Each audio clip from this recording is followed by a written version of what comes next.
ওকে, তো এখানে আমরা লাস্ট ক্লাসে ভোকাবুলারি নোটটা দেখছিলাম যে যদি 1998 সালে 45% দেওয়া থাকে নাম্বার এবং ডেটটা কিভাবে আমরা প্রিপোজিশন দ্বারা ইউজ করতে পারি কিন্তু, আর 2000 সালে সেটা কমে যদি 20% হয়, তাহলে এইভাবে প্রিপোজিশন ইউজ করতে পারি যে ফেল টু 20% অথবা ফেল বাই 25%। এটার মানে কি? মানে হচ্ছে আমরা যদি ডিফারেন্সটা উল্লেখ করি, 45 আর 20-এর মাঝে ডিফারেন্স কত? 25%। তো আমরা যদি ডিফারেন্সটা উল্লেখ করি তাহলে বাই দিব, আর যদি ডিফারেন্স ইউজ না করে ডিরেক্ট মানে কমার পরে বা বাড়ার পরে যেটা হয়েছে সেটা যদি বলতে চাই উইদাউট মেনশনিং দ্য ডিফারেন্স, তাহলে দিব টু। আর এইভাবে বলতে পারি যে ফেল ফ্রম বা ড্রপ ফ্রম 45% টু এত পার্সেন্ট। আর আহ, হ্যাঁ, বিটুইন এত অ্যান্ড এত এটা দেওয়া যায়। এখন মেইন কথা হচ্ছে আপনি যদি এরকম কোনো গ্রাফ পান, এরকম কোনো ডায়াগ্রাম পান যেটাতে আপনার লেখার মতন তেমন কোনো টপিক নাই, মানে আপনি লেখার মতন ওয়ার্ড পাইতেছেন না, ম্যাচ করতে পারতেছেন না, মাথা কাজ করতেছে না পরীক্ষা হলে, তখন এই স্ট্রাকচারটা অবলম্বন করবেন। তখন আপনার এই যে দুইটা ওয়ার্ড বাড়লো, তিনটা ওয়ার্ড বাড়লো, ঠিক আছে। বাট এইখানে আপনার আসলে যতটুকু আছে আপনার জাস্ট সাবজেক্ট ভার্বের পাশে এইটুক হবে আর কি, বাট এখানে আপনার তিনটা ওয়ার্ড বেশি যাবে। আচ্ছা, এখন যাই হচ্ছে আপনি আর কি কি ইউজ করতে পারেন? You can use combination of কি ভার্ব প্লাস অ্যাডভার্ব অথবা অ্যাডজেক্টিভ প্লাস নাউন, এই দুইটা স্ট্রাকচারের যে কোনো একটা কম্বিনেশন আপনি ইউজ করতে পারেন। কেন ইউজ করতে পারেন? To avoid repeating the same phrases and to add extra meaning, মানে আপনি এক্সট্রা কোনো মিনিং অথবা একই জিনিস বারবার ইউজ না করে একটা ভার্বের সাথে অ্যাডভার্ব অথবা অ্যাডজেক্টিভের সাথে নাউন ইউজ করতে পারেন। ওকে, তো there was a significant increase অথবা rise in the number of x. X আমরা জাস্ট ধরে নিছি, যে কোনো কিছু হতে পারে, suppose number of tourist, number of residents, number of students. Okay, and there was, আচ্ছা এই জিনিসটা একটু খেয়াল রাখবেন, নাম্বার অফ কখন হয়, অ্যামাউন্ট অফ কখন হয়, এটা আছে পরের শিটে, যদিও মানে শিটের পরের অংশে আমি আবার বলে দিই। নাম্বার অফ ইউজ হবে আপনার যখন জিনিসটা কাউন্টেবল, লাইক রেসিডেন্টস, টুরিস্ট, হ্যাঁ, স্টুডেন্টস, এগুলো কি কাউন্টেবল জিনিস, তাই না? যে জিনিসটা কাউন্টেবল সেই জিনিসটার ক্ষেত্রে নাম্বার অফ কথাটা ইউজ করব, দ্য নাম্বার অফ। আর যে জিনিসটা আনকাউন্টেবল, মনে করেন আপনার পপুলেশন, বা সাপোজ আপনার এমপ্লয়মেন্ট রেট বা এডুকেশন রেট, হোয়াট এভার, যে জিনিসটা আনকাউন্টেবল সেই জিনিসটা আপনার অ্যামাউন্ট অফ হবে। এটা আপনি প্রশ্ন দেখলে বুঝতে পারবেন, এটার লিস্টও আছে নিচে। আচ্ছা, আগাই।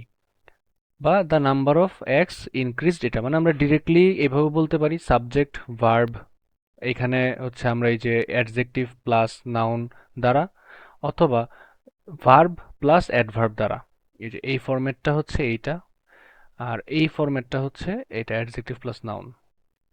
ওকে, সিগনিফিক্যান্ট হচ্ছে অ্যাডজেক্টিভ, ইনক্রিজ বা রাইজ হচ্ছে নাউন, সরি, হ্যাঁ নাউন। তো আরেকটা জিনিস আমাদের একটু খেয়াল রাখতে হবে, প্রিপোজিশন যখন ব্যবহার করব তখন প্রিপোজিশনের পরে কি হয়? You need a preposition when you use the noun form. এই যে দেখেন, increase in house prices, house price, house কি একটা নাউন না? এর আগে প্রিপোজিশন, অর্থাৎ কথাটা ঘুরায় বলছি আর কি, এখানে যে প্রিপোজিশনের পরে নাউন দিতে হবে বা নাউনের আগে প্রিপোজিশন হয়, কথা তো একই। দেয়ার ওয়াজ এ ড্রপ অফ 10%, একটা অ্যামাউন্ট অর্থাৎ নাম্বার অর্থাৎ নাউন। তাহলে drop of 10% in the number of male students who studied abroad. এখানে প্রিপোজিশন যদি দিতে চান আপনি, একটা অবশ্যই নাউন লাগবে। তো আপনি যদি কোনো প্রিপোজিশন ইউজ করেন এটা একটু মাথায় রাখবেন আর কি, হ্যাঁ। গ্রামার কখনো চেঞ্জ হবে না আপনার, কিন্তু ভার্বও চেঞ্জ হয় না। আলটিমেটলি আপনার চেঞ্জ হবে কি, আপনার একটা লিমিটেড স্ট্রাকচার থাকে। আপনি যখন পার্ট ওয়ান লিখবেন তখন আপনার একটা লিমিটেড স্ট্রাকচারের মাঝে লিখতে হয়, লিমিটেড ওয়ার্ডসের মাঝে লিখতে হয়। সাপোজ আমরা এর আগে যে স্ট্রাকচারটা দেখছিলাম, এই যে এইটা, মনে করেন ম্যাপ, ম্যাপের থেকে বড় তো আর কিছু আসলে হয় না। তো ম্যাপের মাঝেও আপনার লিমিটেশন আছে, যে 1936 সাল আর 2007-এর মাঝে আপনার পার্থক্য করতে হবে, একটা সাইড, দুইটা, তিনটা, চারটা সাইড, এই চারটা সাইড এবং সেন্টার, এই পাঁচটা জিনিস নিয়ে আপনার কম্প্যারিজনটা করতে হবে, আনলিমিটেড না। রাইটিং পার্ট টুতে যেটা আমরা পাই আনলিমিটেড, আনলিমিটেড বলতে ওয়ার্ড লিমিট আমি বলতেছি না, আনলিমিটেড বলতে আপনার আনলিমিটেড কনসেপ্ট আপনি ইউজ করতে পারেন, বাট এইখানে আপনাকে লিমিট করে দেওয়া হয়। সো গ্রামার এবং ভার্ব কখনো চেঞ্জ হয় না। আলটিমেটলি আপনার হচ্ছে ডিল করতে হয় একটা লিমিটেড নাম্বার অফ ইনফরমেশনের সাথে, লিমিটেড স্ট্রাকচার ইউজ করতে হয় পার্ট ওয়ানে। আপনি যেটা নিয়ে কথা বলতেছেন শুধু ওই জিনিসটাই চেঞ্জ হবে, হতে পারে ম্যাপ, হতে পারে পাই, হতে পারে গ্রাফ, হোয়াটএভার। আচ্ছা, এই জিনিসটা মোস্ট ইম্পর্টেন্ট। এটা আপনি, আচ্ছা এটা তো আগে স্ক্রিনশট নিছিলেন তাই না এটা? আচ্ছা, এটা একটু স্ক্রিনশট নিয়ে নেন।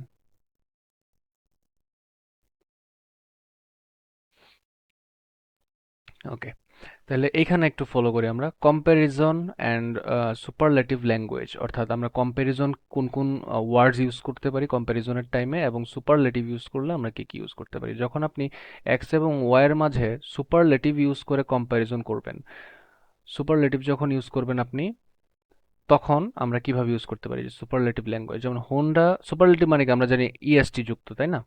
টলেস্ট, বিগেস্ট, মোস্ট, এই টাইপের। সো যেমন Honda was the most popular bike, আমি কম্প্যারিজন না করে ডিরেক্ট সুপারলেটিভ করলাম যে হোন্ডাই হচ্ছে সব থেকে বেশি পপুলার বাইক। অথবা এইটাকে আমরা প্যারাফ্রেজ করে এভাবে লিখতে পারি যে Honda produced the most sold motor bikes, মানে যত মোটর বাইক বিক্রি হয়েছে মোস্ট সোল্ড, হোন্ডাই সেগুলো তৈরি করছে। এক কথাই তো, তাই না? প্যারাফ্রেজ জাস্ট, আমরা ভার্বটা চেঞ্জ করে দিছি আর কি। কম্প্যারিজন কিভাবে করতে পারি এই কথাটাকে সুপারলেটিভে না বলে কম্প্যারিজন কিভাবে করতে পারি যে Honda was more popular than any other motor bike, তার মানে কি Honda was the most popular bike.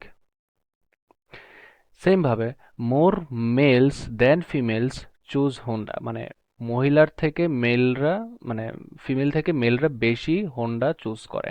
যদিও পাস্ট টেন্সে ইউজ করছি কারণ আমাদের গ্রাফ চার্টস ম্যাক্সিমাম পাস্ট টেন্সেই হয়। Fewer females than মেলস choose Honda, যদি আপনার এখানে মেল ফিমেলের কোনো কম্প্যারিজন দেওয়া থাকে তখনই এই লাইনটা আসবে, ওভারঅলের ক্ষেত্রে এটা। ওকে, আচ্ছা। তো যখন মেল ফিমেলের বার দেওয়া থাকবে বা মেল ফিমেলের ইনফরমেশন থাকবে তখন এটা বলতে পারেন যে যদি মেলেরটা বেশি হয় অবভিয়াসলি, যে মোর males than females choose Honda, বা fewer females than মেলস choose Honda. এটার মানে হচ্ছে মহিলার থেকে পুরুষেরা বেশি চুজ করে। আর কি বলে, এটাও তো এক কথাই, মানে মহিলার থেকে পুরুষেরা বেশি চুজ করে। ফিউয়ার ফিমেল মানে মহিলারা কম, আর মোর মেল মানে পুরুষরা বেশি, এক কথাই তো। হন্ডা ওয়াজ more popular among মেলস than females. দেখছেন এই যে এক কথাকেই আমরা কিভাবে মানে জাস্ট চেঞ্জ করতেছি বাক্যের স্ট্রাকচারের মধ্যে নিয়ে। একই জিনিস না কথাটা, আমরা আমাদের ওয়ার্ড বাড়াইতেছি, স্ট্রাকচার চেঞ্জ করতেছি। একটার মধ্যে কম্প্যারিজনটা সামনে নিয়ে নিছি, নাউনটা পরে, একটার মধ্যে সাবজেক্টটা সামনে নিয়ে নিছি, ভার্ব, তারপর অবজেক্টের জায়গায় দিয়ে দিছি comparison. Honda was less popular among females than males, তার মানে মেলের মাঝে বেশি পপুলার ছিল, আর এখানে ফিমেলের মাঝে কম পপুলার ছিল, তার মানে হচ্ছে মেলের মাঝে বেশি ছিল।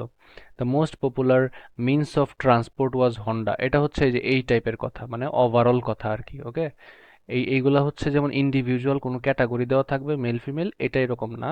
এইটা এবং এই বাক্যটা, দুইটা বাক্য হচ্ছে ওভারঅল। যদি আপনার দেখা যায় শুধু বাইকের কোম্পানির কথা বলে, ধরেন হন্ডা, বাজাজ, হ্যাঁ, এই টাইপের যখন বাইকের কথা বলবে আপনার, তখন যায় আসলে যদি হন্ডারটা বেশি পপুলার থেকে থাকে এমন, তখন এই মানে আমরা সিঙ্গুলারিটি করে দিব আর কি, একটা বাইকের কথাই বলবো তখন। Honda was more popular than any other means of transport. এই যে মিনস অফ ট্রান্সপোর্ট মানে কি ট্রান্সপোর্টেশন, এটাকে আমরা জাস্ট প্যারাফ্রেজ করলাম। Honda was the most popular means of transport. Honda was chosen by more males than females, a higher percentage of males. দেখছেন more mail ফিমেলটা বারবার না লিখে আমরা এইভাবে বলতে পারি a higher percentage of male. এখন আপনি একবার হায়ার পার্সেন্টেজ লিখছেন, এটাকে আবার কি করতে পারেন, a higher number of male বলতে পারেন, তাই না? এক কথাই কিন্তু। কম্পেয়ার্ড টু অথবা উইথ যাই then the number of males were considerably higher, এই যে একটা আমরা কমপ্লেক্স করলাম, এখানে কমপ্লেক্স না যদিও এটা সিম্পলের মধ্যেই পড়ে। আচ্ছা, যেহেতু আমাদের কোনো ক্লজ মার্কার নাই, ক্লজ মার্কার থাকলে এটা পড়তো, যদি এখানে দেন দিয়ে দিতাম বা উইচ বা সামথিং ডাব্লিউএইচ ওয়ার্ড দিতাম তাহলে। তো এইটা হচ্ছে আমাদের সাবজেক্ট, এইটা হচ্ছে ভার্ব, এটা হচ্ছে অবজেক্ট, আর এটা হচ্ছে সেই কম্প্যারিজনের লাইনটা কম্পেয়ার টু। আপনি চাইলে এই লাইনটা পরেও লিখতে পারতেন, একই কথা হইতো, the number of males are considerably higher compared with the number of females, বা compared to the number of females, both are correct. The number of males are considerably higher compared to the number of females, এই যে এক কথাই হলো কিন্তু। ট্রেন্ডের language, আমরা trend কিভাবে ব্যাখ্যা করি? যদি আমরা দুইটা টাইম পয়েন্ট পাই, যেমন ডেজ হতে পারে, উইক, মান্থ, ইয়ার বা দশক হতে পারে, আই মিন সালের কথা আর কি, যেটা 2005 থেকে 2015, ধরেন 10 বছরের ডিফারেন্স মানে কি ডিকেডস, তাই না? তো যদি ডিকেডস পাই, মানে ডিকেডস বলতে আমি বুঝাতে চাইতেছি দুইটা টাইম পয়েন্টের মাঝে যখন আপনার কম্পেয়ার করতে হবে তখন সেটা ট্রেন্ড। টাইম পয়েন্ট মানে কি ট্রেন্ড না? এখানে যেমন আমরা পাইছিলাম হচ্ছে ম্যাপে এই যে 1936 আর 2007, এটা একটা টাইম পয়েন্ট, এটা একটা টাইম পয়েন্ট, তার মানে এটা হচ্ছে ট্রেন্ড, তাই না? যেমন এইটাতে কিন্তু আবার টাইম পয়েন্ট নাই, এইজ, এই যে এইটা হচ্ছে একটা টাইম পয়েন্ট, এইজ হচ্ছে একটা টাইম পয়েন্ট। সো এগুলো হচ্ছে আমাদের ট্রেন্ডের ল্যাঙ্গুয়েজে চলে যাবে। ট্রেন্ডের ল্যাঙ্গুয়েজ কিরকম হয়? তো যখন আমরা ট্রেন্ডের ল্যাঙ্গুয়েজ ইউজ করব তখন আমাদের ইনক্রিজ অথবা ডিক্রিজ শব্দটা ইউজ করতে হবে। কারণ ট্রেন্ডের মাঝ মানে কি আমাদের আগে যেরকম ছিল বর্তমানে যা আছে বা প্রিভিয়াসেরই টাইম পয়েন্ট একটা দেওয়া থাকবে, সেটাতে কত ছিল, অর্থাৎ বাড়ছে নাকি কমছে সেটা আমাদের দেখাইতে হবে। Note: with a just one diagram all we can do is to compare. একটা ডায়াগ্রাম যদি হয় তাহলে আমরা কম্পেয়ার করতে পারি। Pie chart, suppose suppose pie chart, pie chart মনে করেন শুধু এইটা দেওয়া, ওইটা দেওয়া নাই, ওকে? আপনাকে শুধু যখন এটা দিবে তখন আপনি এইটার সাথে এটা কম্পেয়ার করতে পারেন। বাট যখন দুইটা টাইম পয়েন্ট দেওয়া থাকবে তখন এইটার সাথে এইটা, এটার সাথে এইটা, এইভাবে কম্পেয়ার করতে পারেন, তাই না? ওকে।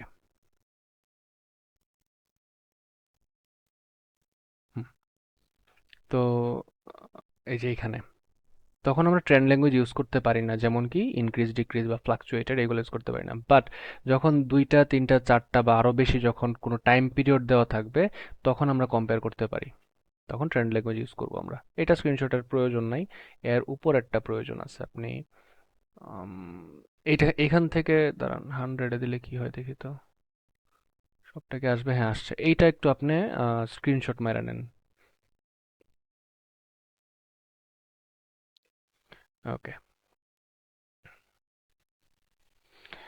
এখানে দেখেন, there are two basic groups of language that you need to use, describe a diagram, comparison and trend language, list of verb, adverb, adjective, noun। আমাদের চারটার লিস্ট এখানে দিছি আমরা, কোন ধরনের ট্রেন্ডে কোন ধরনের ওয়ার্ডস ইউজ করব, ভার্ব হিসাবে কি ইউজ করব, সেটা নাউন কি, বা সেটার সাথে কি অ্যাডজেক্টিভ ইউজ করব, অথবা ভার্বের সাথে কিভাবে আমরা অ্যাডভার্বটা ইউজ করতে পারি, কম্প্যারিজন এবং ট্রেন্ডে।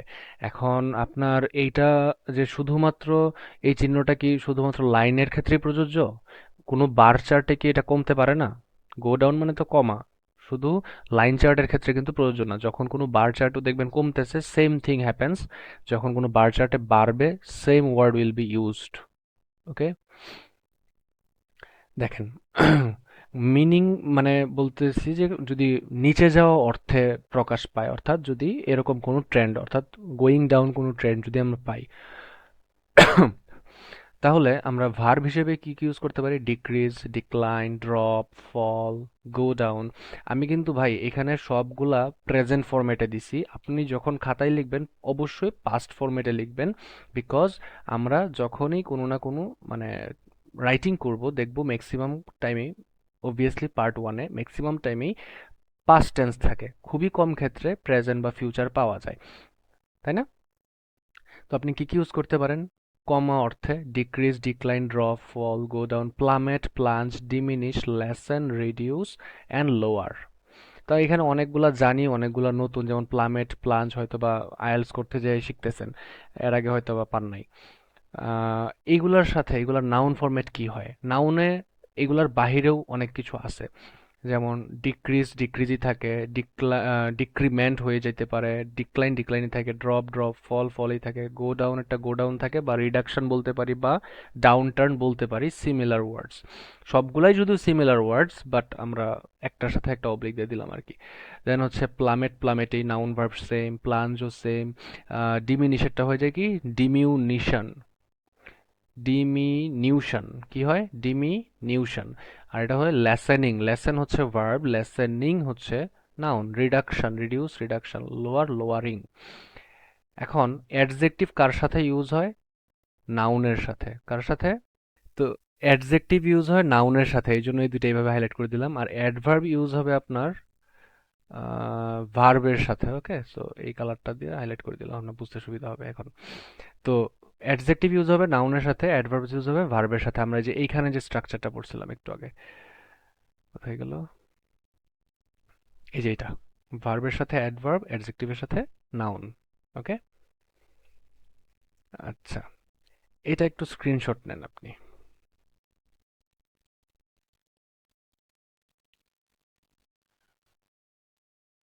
হুম, তো অ্যাডজেক্টিভ কি কি ইউজ করতে পারি? Sharp, sharp decrease, massive decline, huge drop, enormous decrease, rapid plummet, quick decrease, drastic diminish, considerable lessen, significant lessen, এইভাবে আর কি, গ্র্যাজুয়াল, মডারেট, স্লাইড, স্লো।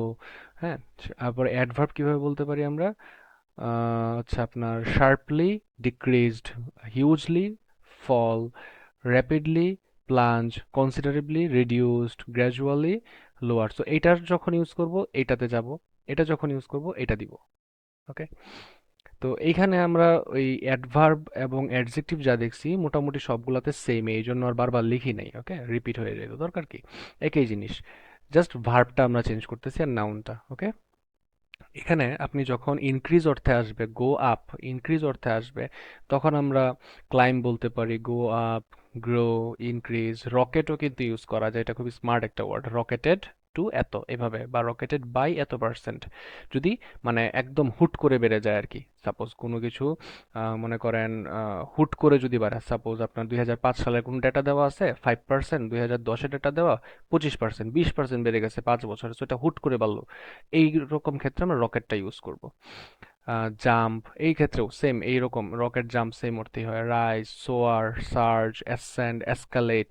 এই surge, jump, rocket similar word, মানে সিমিলার টাইপে আমরা ইউজ করি, অন্যগুলা নর্মাল, গ্রো। দেন হচ্ছে climb, নাউনও same এই টাইপেরই হয়, যেমন ইনক্রিজ, ইনক্রিজই থাকে, আবার ইনক্রিমেন্ট হচ্ছে নাউন, আলাদা একটা শব্দ যেটার কোনো ভার্বের ফরম্যাট নাই। যেমন অ্যাসেন্ড হয়ে যায় অ্যাসেনশন, এসকালেট হয়ে যায় এসকালেশন। ওকে, এই টাইপের। গ্রোথটা হয়ে যায় গ্রোথ। এই, যখন কোনো চেঞ্জ হয় না, চেঞ্জ বলতে এরকম, যখন স্টেবল থাকে তখন আমরা কি বলতে পারি? লেভেল অফ অ্যাট, বা রিমেইন দ্য সেম, বা রিমেইন আনচেঞ্জড, অথবা রিমেইন কনস্ট্যান্ট, অথবা রিমেইন স্টেবল, স্টে কনস্ট্যান্ট, স্ট্যাগনেট, স্ট্যাগনেট মানে স্থির হয়ে যাওয়া, অর্থাৎ ওইটাতেই মানে ঠিকঠাক পর্যায়ে আছে। দেন হচ্ছে স্টে স্টেবল, স্টে স্টিডি। তারপরে হচ্ছে আপনার এটা নাউন কি হইতে পারে? এ লেভেল অফ এট এত পার্সেন্ট, অর্থাৎ এটাতে লেভেল অফ হয়ে আছে। কন্টিনিউইটি এট, এটাতে কনস্টেন্সি এট এত পার্সেন্টেজ, স্টিডিনেস এট এত একটা সংখ্যাতে, মানে এটা ডিপেন্ড করে আপনার সংখ্যা থাকবে না পার্সেন্ট থাকবে, তো এটার মধ্যে একটা প্রিপোজিশন লাগে, এই সংখ্যাটা দিয়ে দিবেন আর কি। স্টেবিলাইজেশন সেম ভাবে এট এততে, স্ট্যাগনেশন এট এততে, ইকুইলিব্রিয়াম এট এততে, এইভাবে সমতা পর্যায়ে আছে আর কি। ওকে, আচ্ছা। তারপরে যে কনস্ট্যান্ট চেঞ্জ বলতে আমরা যেটাকে ফ্লাকচুয়েশন বলি আর কি, হ্যাঁ, কনস্ট্যান্ট চেঞ্জ মানে বারবার চেঞ্জ হচ্ছে। তো ফ্লাকচুয়েট, ভ্যারি, ভ্যারিও মানে কিন্তু বারবার পরিবর্তন হওয়া, ভ্যারি অ্যারাউন্ডটা ডিপেন্ড করে প্যাসেজের উপর বা কোয়েশ্চেনের উপর আপনি কিভাবে দিবেন তার উপর, অ্যারাউন্ডটাও দিতে পারেন, যে ভ্যারি অ্যারাউন্ড এত টু এত। সাপোজ এই যে এই পয়েন্টে, প্রথম পয়েন্টে আছে হচ্ছে 5%, এখানে 10%, এখানে আবার 5, এখানে 15, সাপোজ ধরে নিলাম, একটু বেশি ধরলাম 15, তাহলে 5 থেকে 15-এর মাঝে সে চেঞ্জ হচ্ছে, তাই না? তাহলে আমরা ভেরি অ্যারাউন্ড কথাটা এভাবে ইউজ করতে পারি যে suppose the percentage of residents is varying around, বা পাস্ট টেন্স হইলে তাহলে was varying around from like 5% to 15%, বা বিটুইন 5% অ্যান্ড 15%, এইভাবে, বুঝছেন? Rise and fall, rise and fall. So ebb and flow, এটা একটা ইডিয়ম নতুন। অ্যাব অ্যান্ড ফ্লো মানেও fluctuate, go up and down. So go বলতে ওয়েন্ট দিব আমরা, যেহেতু লিখবো পাস্ট টেন্সে, went up and down. R noun কি? Fluctuation, variation, instability, unsteadiness. Ebb and flow, ebb and ফ্লোই থাকবে, আপস অ্যান্ড ডাউনস হয়ে যাবে এটা। আর ভোলাটিলিটি। ওকে, এখানে আসি একটু চেঞ্জ অফ ডাইরেকশন। যদি ডাইরেকশন চেঞ্জ হয়, মানে কোনো একটা, মনে করেন লাইন চার্ট হোক, লাইন চার্টের ক্ষেত্রে সাধারণত এটা বেশি প্রযোজ্য, কারণ বার চার্টে তো একটা নাম্বার বা সমতা দেওয়া থাকে, সো ডাইরেকশন চেঞ্জ হওয়ার সুযোগ নেই। বাট সাপোজ কোনো লাইন চার্টে যদি এরকম ডাইরেকশন চেঞ্জ হয়, মানে আপনার এইভাবে আইসা এইভাবে হুট করে চলে গেল, মানে ডাইরেকশন চেঞ্জ হইলো। এরকম ক্ষেত্রে কি হবে? টু বটম আউট, মানে এইখানে শুরু হইছে, হঠাৎ করে নিচে এসে আবার উপরে চলে গেল, তার মানে ডাইরেকশন চেঞ্জ করলো না, নিচের দিকে আস্তে আস্তে আবার উপরে চলে গেল। অ্যান্ড সেম থিং, এটাও দেখেন উপরের দিকে আস্তে আস্তে আবার নিচে চলে আসলো, তাহলে ডাইরেকশন চেঞ্জ করলো। আমরা ধরে নিছিলাম যে এটা নিচেই যাবে, এটা উপরেই যাবে, বাট না, এটা কন্ট্রাস্ট করলো, কন্ট্রাডিক্টরি করলো আমাদের ধারণার সাথে, তাই না? এই জন্য হচ্ছে চেঞ্জ অফ ডাইরেকশন বললাম আর কি। এই জন্য কি হবে, এটা তো বটমের দিকে যাচ্ছে, নিচের দিকে, তাই না? এই জন্য এটা বললাম টু বটম আউট এট, অথবা two hit a low point, বা দ্য লোয়েস্ট অফ, অথবা দ্য লার্জেস্ট অফ। এখন এখানে দেখেন এটা তো উপরের দিকে যাচ্ছে, উপরেরটাকে আমরা বলি পিক। তো টু পিক অ্যাট বা to reach A peak of এত পার্সেন্ট, এখানে যে পার্সেন্টেজ বা নাম্বার থাকবে সেটা সেম এখানের ক্ষেত্রেও, এই যে এটা to hit a low point of এত, বা টু বটম আউট এট এত, টু স্ট্যান্ড এট এত পার্সেন্টে। দেন হচ্ছে আপনার টু স্টার্ট বা বিগিন অ্যাট, এখান থেকে শুরু করে যে আবার চেঞ্জ করছে সেটা বলতে হবে। টু এন্ড বা ফিনিশ অ্যাট, এই যে এইখানে যায় তো সে থামে নাই, থামছে এখানে আইসা, তো এই জায়গার কথাটা এখানে বলবো আমরা। এটা নাউন হিসেবে কি ইউজ করতে পারি? এ লো অফ এত পার্সেন্ট, বা দ্য লিস্ট অফ এত নাম্বার, এ হাই অথবা দ্য পিক অফ এত, বা দ্য হাইয়েস্ট অফ এত। বুঝতেছি ভাই। এগুলো কিন্তু একটু মাথায় রাখতে হবে, স্ক্রিনশট নিবেন ঠিক আছে, বাট একটু মাথায় রেখে অ্যাপ্লাই করতে হবে। এই পর্যন্ত কি স্ক্রিনশট নিছিলেন? দাঁড়ান, 100 করে দিই। হ্যাঁ, এটা একটা স্ক্রিনশট নেন, উপরেরটা মনে হয় নিছিলেন তাই না? এটা নিছেন? এখন এইটা নেন।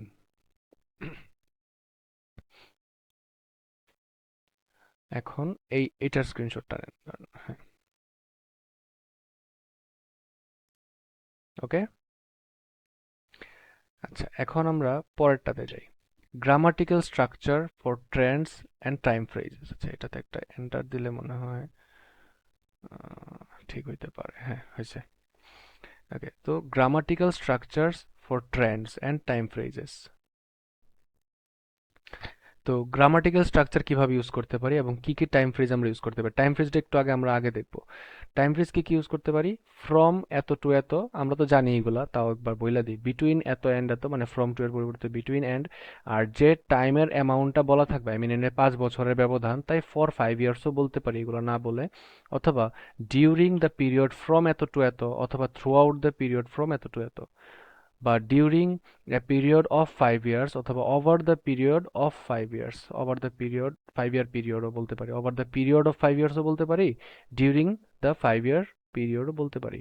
এটা একটু লিখে দিই আমি, over the period of 5 years. Okay, তারপরে এটার ক্ষেত্রে আমরা গ্রামাটিক্যাল কি কি স্ট্রাকচার ইউজ করতে পারি, যে দেয়ার, বি ভার্ব বলতে কি am is are was were, একটা অ্যাডজেক্টিভ প্লাস নাউন। ইন দিয়া, এক্সটেনশন বলতে আমাদের যে গ্রাফের লেখাটা সেইটা, যেমন কি দেয়ার পাস্ট টেন্স যেহেতু ওয়াজই হবে, আমি এটাতে একটু গ্রিন মার্ক করে দিই, কারণ এটা সাধারণত এটাই ইউজ হয় আর কি বেশি, এটা বেশি গ্রিন হয়ে গেছে। ওকে, আমরা এটা দিই। হুম, সো সাধারণত এটাই বেশি ইউজ হয় আর কি আমাদের। দেখেন, there was a significant increase in the amount of consumption. দেখছেন কনজাম্পশন কি গুণা যাবে? আমি একটু আগে বলছিলাম যে কাউন্টেবলের ক্ষেত্রে নাম্বার, আর আনকাউন্টেবলের ক্ষেত্রে অ্যামাউন্ট। দেখছেন, আনকাউন্টেবল দেখে দ্য অ্যামাউন্ট ইউজ করছি আমরা। আর এনে যদি মনে করেন কনজিউমার হইতো, কনজিউমার মানে যারা গ্রহণ করে, কাউন্টেবল, সো সেই ক্ষেত্রে আমরা নাম্বার অফ বলতাম। তো there was a significant increase, adjective plus noun. In, কোথায় ইনক্রিজটা হয়েছে? এই যে the amount of consumption in the given period, এটা তো আমার প্যাসেজের, বা প্যাসেজ বলতে টাস্ক ওয়ানের ডায়াগ্রামের, তাই না? এই জিনিসটা আমাদের এখানে উল্লেখ করতে হবে এক্সটেনশনের জায়গায় যায়। আমি এটাকে একটু কালার করে আপনার জন্য সুবিধা করে দিচ্ছি, দাঁড়ান। আরে রে, আরেকটা আমরা একটু দেখি আগাই। যেমন there was a moderate increase in the accommodation purchased by the residents in UK. তো এখানে একটা মডারেট ইনক্রিজ হয়েছে, দেখেন এটা হচ্ছে অ্যাডজেক্টিভ, নাউন দের ফরম্যাট। তো এখানে আপনার হচ্ছে একটা মডারেট ইনক্রিজ হয়েছে। কোথায় হয়েছে ইনক্রিজটা? অ্যাকোমোডেশনে। পারচেজড বা অ্যাকোমোডেশনটা কি হয়েছে? Purchased by the residents in UK. ইউকেতে যারা রেসিডেন্টস ছিল তারা যে বাসা বাড়ি কিনছে সেইটার মধ্যে একটা ইনক্রিজ পাওয়া গেছে। এইখানে পরে আপনি এই যে লেজ লাগাই দেন, সমস্যা নাই। আরেকটা স্ট্রাকচার কি গ্রামারের, এক্সটেনশনের পরে ভার্ব এবং অ্যাডভার্ব ইউজ করতে পারি আমরা, যেমন কি the number of educated people, এটা ছিল এখানকার এক্সটেনশন না, এইটা আর কি শুরুতে চলে গেছে সাবজেক্টের জায়গায়। The number of educated people, এই যে এডুকেটেড পিপল কাউন্টেবল, তাই নাম্বার। ডিমিনিশড ভার্ব, অ্যাডভার্ব হচ্ছে স্লাইটলি। যেমন এটাকে একটা কালার দেই, এইটা ওকে, আরে রে উল্টা হয়ে গেল, এইটা। যেমন স্লাইটলি হচ্ছে অ্যাডভার্ব, সো স্লাইটলি দেই এইটা। তো এই জিনিসটা হচ্ছে আপনার মানে এইভাবে কাজ করে আর কি, যে ভার্বের পরে অ্যাডভার্ব বসবে, বসে এটাকে মডিফাই করবে এবং আপনার স্ট্রাকচারটা মানে মানে আরো সুন্দর করবে আর কি। The number of educated people diminished slightly throughout that year. That year বলতে যে বছরের কথা আমরা বলতেছি আগের লাইনে বা পরের লাইনে, সেই বছরের কথা এখানে উল্লেখ করছে। আপনি চাইলে এখানে উল্লেখ করে দিতে পারেন যে ইন ড্যাশ ইয়ার। ওকে, দেন হচ্ছে এটা একটু ঝাপসা হয়ে গেছে, সরি ফর দ্যাট। আমি চেষ্টা করব এটা সুন্দর করে আরো সাজানোর। দেখেন, তো এটা যদিও আমরা ট্রেন্ডের মতন করে দেখানো হয়েছে, বাট বার চিন্তা করলে সাপোজ এখানে একটা বার, এখানে একটা বার, এখানে একটা, এখানে আরেকটা ছোট বার, তো ডিক্রিজ হচ্ছে, গ্রাজুয়াল ডিক্রিজ হচ্ছে। আপনার এডুকেশন কি বলে, এডুকেশন রেটে তো ইনক্রিজ হয়, কিসে ডিক্রিজ হতে পারে? মনে করেন টুরিস্ট নাম্বারে, হ্যাঁ, ট্যুরিজম ক্ষেত্রে হতে পারে। র্যাপিড ডিক্রিজ, একদম এটা যখন খারাপভাবে পড়বে, যে কোনো কিছু লাইন হোক বা বার হোক, যখন খারাপভাবে পড়বে, এখানে একটা বার এখানে একটা বার, সাপোজ একদম খারাপভাবে পড়লো না, তখন র্যাপিড ডিক্রিজ। আর এটা হচ্ছে আস্তে আস্তে নামতেছে, গ্র্যাজুয়াল ডিক্রিজ। এটা হচ্ছে স্টিডিনেস অথবা স্ট্যান্ডাবিলিটি, যখন একদম মানে এখানে একটা বার এখানে একটা বার হুট করে বেড়ে গেল, তখন র্যাপিড ইনক্রিজ বা রকেট বা জাম্প বা সার্জ। আর এরকম যখন থাকবে র্যাপিড চেঞ্জ, সেটা ফ্লাকচুয়েশন বলি বা র্যাপিড চেঞ্জ বলি। এটা হচ্ছে গ্র্যাজুয়াল ইনক্রিজ, আস্তে আস্তে বাড়বে। আর এটা নর্মাল ইনক্রিজ, মানে এটা হচ্ছে আপনার বাড়তেছে, এটাও বাড়তেছে, বাট এটা কোনো বছর যে থামবে না। এটা এমন হতে পারে যে এইখানে আসা থেকে এই পর্যন্ত সেম রয়ে গেল, থামে গেল, স্টিডি হয়ে গেল, আবার বাড়লো। ওকে, এটা প্রতি বছরে একটু একটু করে বাড়বে। গ্রাজুয়াল ইনক্রিজ আর ইনক্রিজ বা ডিক্রিজ এবং গ্রাজুয়াল ডিক্রিজের মাঝে পার্থক্য হচ্ছে এইটা, মানে একটা জায়গায় যে থামতে পারে, বাট গ্রাজুয়ালের ক্ষেত্রে থামবে না, কন্টিনিউয়াসলি পড়তেই থাকবে বা বাড়তেই থাকবে। আচ্ছা, the overall sale of the company slightly increased by 10% in 2005, এটা জাস্ট একটা এক্সাম্পল অ্যাডভার্ব এবং ভার্ব ইউজ করে আর কি। দেখেন, ট্রেন্ড ফ্রেজগুলো আমরা কিভাবে ইউজ করতে পারি ট্রেন্ডের ক্ষেত্রে। ট্রেন্ড বলতে বুঝাইতেছি যে আপনি বাড়তি কমতি এইসবের ক্ষেত্রে, যেমন টু লেভেল অফ, যেমন এই যে এখানে কমছে, কমার পরে এটা কি হয়ে গেল, লেভেল হয়ে গেল না? তাহলে কমসেটার থেকে বেশি প্রায়োরিটি পাবে লেভেল অফ, কারণ এই সালটা হচ্ছে 2005, মানে যে সালের কথা আমরা বলবো। তাহলে the poverty rate levelled of at 10% in 2005, 2005-এ আইসা 10%-এ আইসা লেভেল অফ মানে সমান হয়ে গেল। ড্রপড সাডেনলি, বাড়তেছিল ঠিক আছে, বাট হুট করে কমে গেল, তাহলে সাডেন ড্রপ খাইছে। তাহলে কি হলো, education rate dropped suddenly to 5% in 2005। To increase অথবা ক্লাইম্ব শার্পলি, মানে হুট করে বাড়া। দেখেন এখানে একটু স্টেবিলিটি ছিল বা আস্তে আস্তে আস্তে আস্তে বাড়তেছিল, হুট করে বেড়ে গেছে।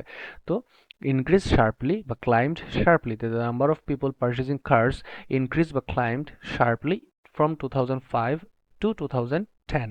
এখানে আপনি বিটুইন এন্ডও বলতে পারেন, ডাজন্ট ম্যাটার। অথবা সিন্স এত বলতে পারেন, যদি এটা লাস্ট ইয়ার হয়ে থাকে, আপনার গ্রাফে আর কোনো ইয়ার নাই, তাহলে সিন্স এটা বলতে পারেন। অথবা ফর এত বছর, 5 ইয়ার্স, এটা বলতে পারেন। অ্যান আপওয়ার্ড ট্রেন্ড, একটা আপওয়ার্ড ট্রেন্ড মানে কি? দেখেন, বাড়তেছে কমতেছে, আবার বাড়লো আবার কমলো, আলটিমেটলি যায় কি করলো, বাড়লো না? এখানে সাপোজ 5%, 10%, ধরেন 7%, 12%, ধরেন 8%, এখানে ধরেন 15%, তাহলে শুরু যেখানে হয়েছিল শেষ কোথায় হয়েছে, 5 থেকে 15 না? আলটিমেটলি কিন্তু বাড়ছে, তার মানে আপওয়ার্ড ট্রেন্ড। যদি এটা উল্টা হইতো, এখান থেকে শুরু হয়ে এইভাবে এইভাবে এইভাবে এসে এইখানে যদি আসতো, তাহলে ডাউনওয়ার্ড হইতো। বুঝছেন? ওকে। So there was an upward trend in the number of visitors in Australia between 2005 and 2010. একটা নোট, এটা খুবই গুরুত্বপূর্ণ ভাই। স্ক্রিনশট নেওয়ার টাইমে একটু এটা মাথায় রেখে নিতে হবে মাস্ট। যেমন plunge and plummet do not take adverbs. কি নেয় না? অ্যাডভার্বস নেয় না। কেন নেয় না? কারণ দে মিন এ বিগ ডিক্রিজ, এটা দ্বারা একটা বড় ডিক্রিজ বোঝায়। প্লাঞ্জ এবং প্লামেট, এটা আমরা উপরের লিস্টে পড়ে আসছি, তাই না? এটা দিয়া একটা বিগ ডিক্রিজ বোঝায়, যার কারণে কোনো অ্যাডভার্ব সে নিবে না।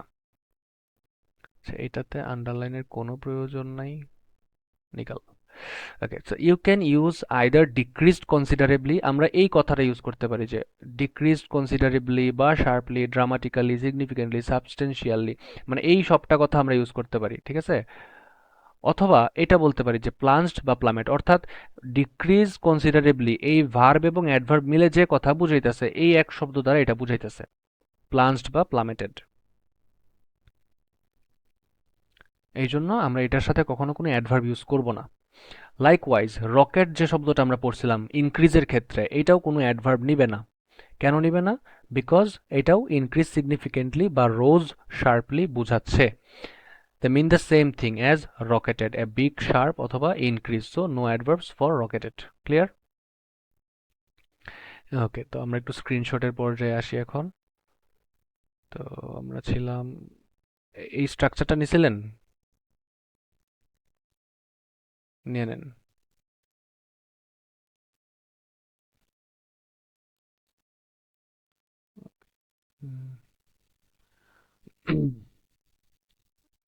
এটা নেন।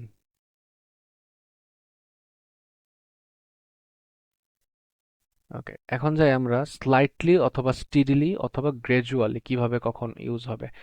স্টিডিলি এবং gradually mean the same thing, একই জিনিস বুঝাবে। কখন বুঝাবে? Where slightly means something different, এখানে স্লাইটলি জিনিসটা একটু আলাদা হয়, but steadily gradually same thing.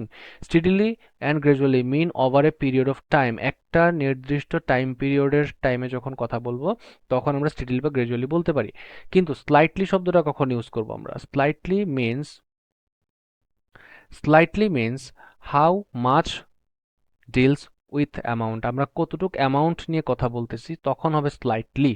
Steadily এবং গ্রেজুয়ালি একটা গ্রেজুয়াল চেঞ্জ, অর্থাৎ লাইক এই যে এই টাইপের, যখন গ্রেজুয়ালি আস্তে আস্তে বাড়বে বা কমবে তখন আমরা হচ্ছে স্টিডিলি বা গ্রেজুয়ালি শব্দটা ইউজ করব। কিন্তু স্লাইটলি কথাটা কখন ইউজ করব? যখন আমরা অ্যামাউন্টের কথা আনবো, যে স্লাইটলি ইনক্রিজড বাই এত পার্সেন্ট, যখন পার্সেন্টের কথা আনবো বা কোনো নাম্বারের কথা আনবো তখন স্লাইটলি শব্দটা ইউজ হবে। সেম থিং না যদিও, দেখেন লেভেল অফ এবং স্টেবিলাইজড, কি বলছে? These are flat changes or no changes really, মানে হয়তোবা এইভাবে এসে একদম ফ্ল্যাট হয়ে গেছে, অথবা এরকমই ছিল, কোনো চেঞ্জই হয় নাই। এটা বিশেষ করে দেখা যায় ট্রেন্ডের মধ্যে, আই মিন বুঝাচ্ছি যে লাইন গ্রাফের মাঝে বেশি করে দেখা যায়। For example, the figure remain the same, আমরা লেভেল অফের পরিবর্তে কি বলতে পারি? রিমেইন দ্য সেম, আমরা উপরের বক্সে পড়ে আসছি। বিফোর ইনক্রিজিং, অর্থাৎ বাড়ার আগে সেম ছিল। সাপোজ এই যে এটা সেম আছে, এখন আবার বাড়লো, তাহলে আমরা কি বলতে পারি? বাড়ার আগে সেম ছিল, তাই না? Okay, remain stable before increasing, একই কথা এটাও। ওকে,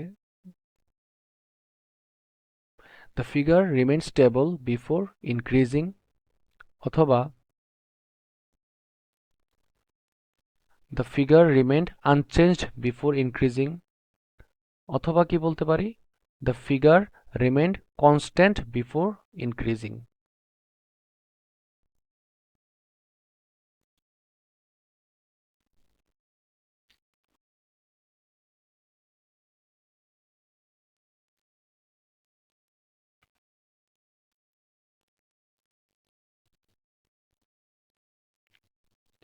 একটু এদিকে নিয়ে আসি। ওকে, তাহলে লেভেল অফ এবং stabilised always happen after another trend, মানে আপনার যখন আগে একটা ট্রেন্ড থাকবে, সেই ট্রেন্ডের পরে যখন লেভেল অফ হবে, মানে সমান হয়ে যাবে, স্টিডি হয়ে যাবে, তখন আমরা লেভেল অফ বা স্টেবিলাইজ কথাটা ইউজ করব। For example, sales fluctuated before they levelled off, অথবা sales fluctuated before they stabilise, মানে ধরেন এটার কথা চিন্তা করেন, এখানে সাপোজ আপনার এটা এটা চিন্তা করেন, এইটা এরকম বাড়তেছে বাড়তেছে, এখানে যা স্টেবল হয়ে গেছে, তাই না? তাহলে কি বলতে পারি? Sales fluctuated before stabilize. বা শুধু এটার ক্ষেত্রে চিন্তা করেন, মনে করেন এইটা এইখানে এখান থেকে গেছে, এইটা মনে করেন এইখান থেকে এখানে গেছে, এখানে যা স্টেবল হয়েছে, তার মানে ইনক্রিজ হয়েছে।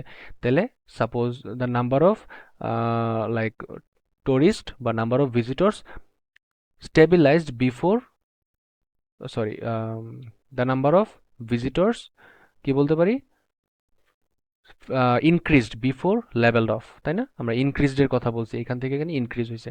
যদি ডিক্রিজ হয়েছে তাহলে ডিক্রিজড হইতো। এখানে একটা স্ক্রিনশট নেন এটা।